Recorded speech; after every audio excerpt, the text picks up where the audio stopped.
So hey guys, I'm out here at Fairplay Boat Ramp. I'm doing some offshore fishing right now.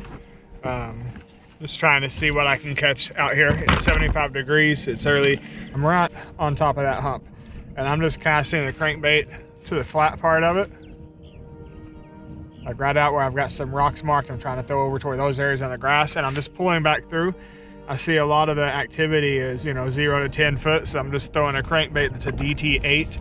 We're gonna throw that a little bit more over here, and then if the bite goes cold, which I'm sure it will, we're gonna move up by the riprap. We're just gonna fish our way down the bank, throwing some top water till we get there.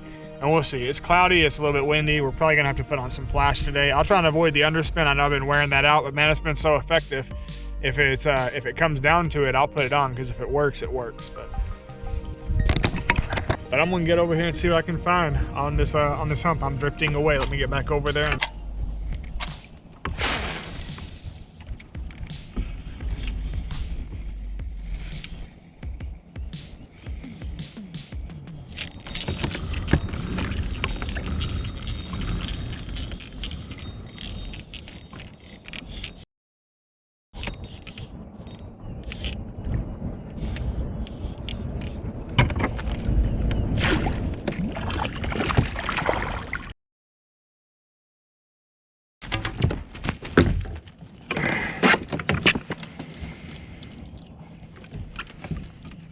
All right, guys, fish one on the day, right?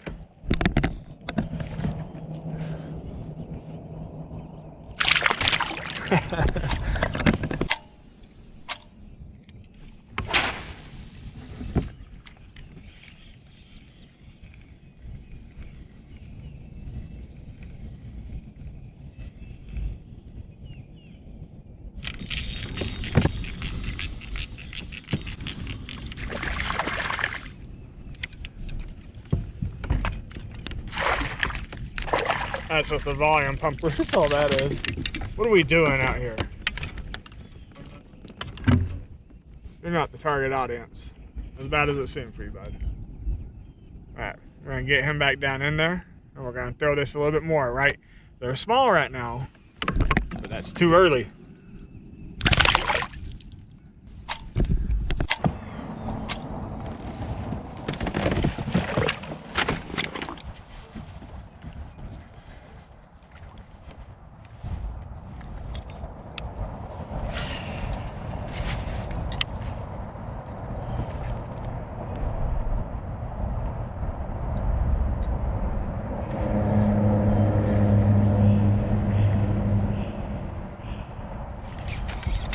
Got him.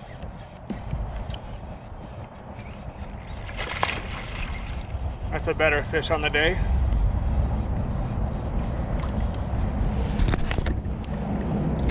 Great one. And he's barely hooked. All right.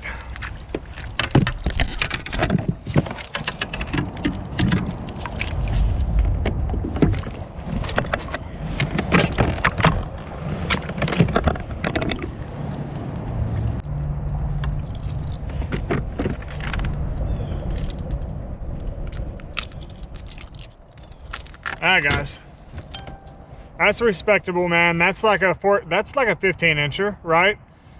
Maybe a little. That's like 15 and a half. That's a good fish, guys. Not very big, not very healthy looking, but a good fish nonetheless. Let's get him back. And he got it on one of the more fun baits to fish. All right. So here's what's happened, guys. Started working the bank trying to figure out things, and I decided I was gonna hit this brush pile over here, headed up the riprap, and work some docks in the afternoon with some flashy stuff underneath, maybe skip under them. But I didn't like the small bites I was getting, and when you don't like small bites, you go a little bigger. So I've put on the River to Sea 168 S-Waver in that I Know It color. These are fun to fish, guys. When you get a bite on a glide bait, it's subsurface, it's not quite top water, but it's the next best thing to it, in my opinion. So I got him paired up with this Lew's laser speed stick. What is it called? The Laser SG1. I don't even remember what it is, but it's a heavy action. It holds lures of up to 2 ounce. This guy is right there at the bubbly. He's like 1.68, I think, is what he actually weighs. So he's actually perfect for what I have going on here I've got them paired up with a 50-pound braid, which is a bit much. I'm gonna drop it down to 40 at some point, and I've got a 20-pound fluorocarbon leader on there. It's just a 6-4-1 gear ratio. This entire combo here is about 130. Now this reel, don't get it twisted, it's a 150, not 300. There's no way it's gonna last doing what I'm doing with it, but I'm like, if it lasts 6 months at $70, I'll get something then. I just needed something to get going to learn it on, and didn't want to sacrifice my Jordan Lee reel and rod combo, my Abu Garcia. So we're gonna get back to fishing the glide bait and see if we can find another one over here. Those are fun.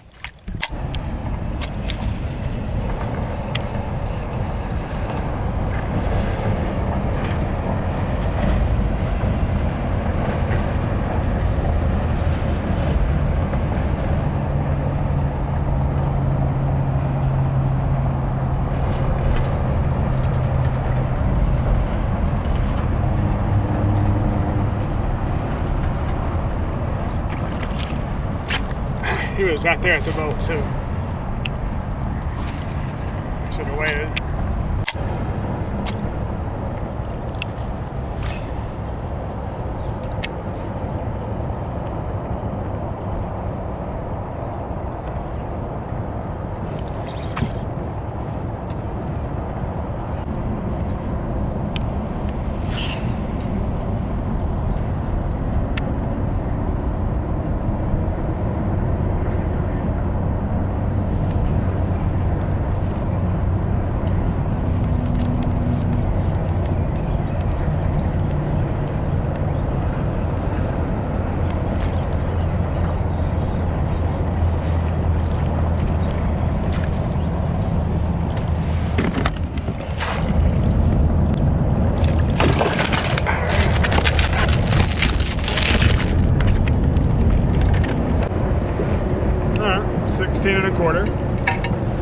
That's a long 16 quarters. Sorry, bud, you just got a concussion. That's a long 16 1/4. He's very skinny, right? Let's get him back.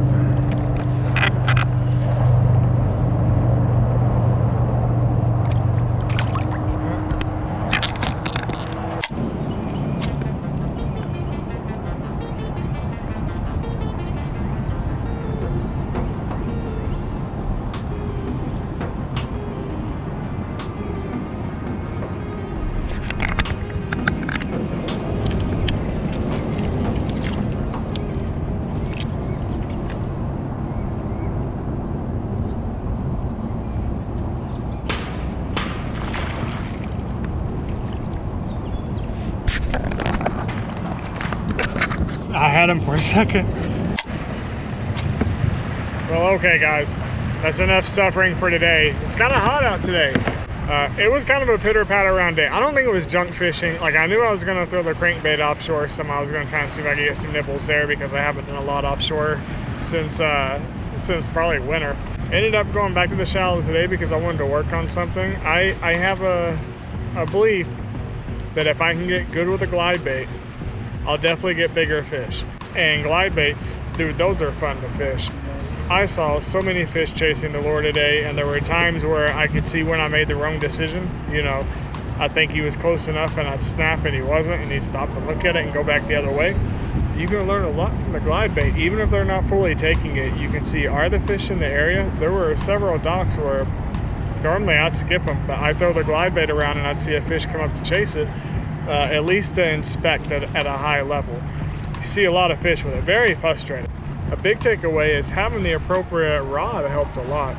You know, something that could support the weight made it a lot more fun. Now my hand does hurt from holding it. You know, these are big lures. It's like deep diving a crankbait all day going down 25 foot. You're gonna wear yourself out. But I threw a few today. That's the River to Sea 120. He's the small guy. I don't know. I don't much care for this one. The one I fished the most today, and I'll have to get the brand. I actually was given this by a buddy of mine. I actually like this one quite a bit. He gave me this one and another one and said it didn't swim in a way that he liked. I find this one's pretty easy. All these guys turn a little different too. Like, you've really got to pop this one and give him a few seconds of slack for him to go around. But this guy, you just crank the handle real fast and he'll go ahead and do the U-turn if you just let off. You don't have to do a lot of effort to make that happen, which is nice. You don't want to be working these things all day long hardcore. This guy, fishes entirely different from this guy. You can go a little faster, you can go a little slower, and he keeps his stance. This guy looks kind of funny when you go fast. He just doesn't work as well. But this guy, the 168, if you're gonna get one of these for a budget and try and break it in, go with this guy. He's 1.68 ounces, I think is what it was. But, you know, he's heavier, but if you got something that can do 1.5 ounces to 2 ounces, you'll work with this guy. But turning him's really easy too, right? You just pull into it and let him go. You don't have to do a lot of ripping. All of these guys, they turn different. I want to be doing the S swim, and then if I see a fish getting behind him looking like he's going for it, or even just speculating, hey, it's been a while, just pop it and make him turn, and then straighten him out and come back around. The color that's on top of him is perfect because you can see that coming from a mile away. It's not a chartreuse. You know, chartreuse would be easier to see. I've seen where people put stickers on theirs to give it a chartreuse so you can see it in the water from a distance a little better. But this one, super easy to see. Now the last one I have, I didn't fish him a lot because he's actually messed up. It's a storm Arashi. This guy is big, and unfortunately he's kind of messed up. He's been up here at the front. I've tried to bend him back. I just can't get him to swim right. I like what he does. It offers in a different kind of flash. When this guy gets jerked around, the flash that comes up on him is like the reflection off a mirror. So I know fish like and see that. This one has a really good flash with a white bottom. This one has a decent flash with that white bottom and that clear. Out of all these I fished today, I like this one a lot, but I'll get you the name for it, and I like this 168. Easier to see, slightly more challenging to fish, doesn't turn as well, harder to see, sinks super slow. Yeah, guys, I'm gonna get going. It's late, I'm tired. It's about a 1/4 mile back to the boat ramp, I guess, if not just a little bit more, but not too bad. Thanks for coming, guys. Talk to y'all later. Y'all have a good one.